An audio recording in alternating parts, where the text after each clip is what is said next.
ভেবো না হঠাৎ সামনে এগিয়ে মায়ের চরণ ছুঁয়ে দেব।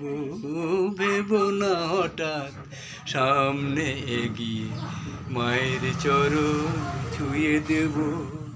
দূর থেকে শুধু চোখের জলেতে মার রাঙা পা ধুয়ে দেব। শুধু আরতি যখন করবে মার পূজা দীপ তুলে ধরবে। শুধু আরতি যখন করবে মার পূজা দীপ তুলে ধরবে। আমাকে দেখতে দিও মায়ের একটু হাসি, আমার মায়ের একটু হাসি। আমায়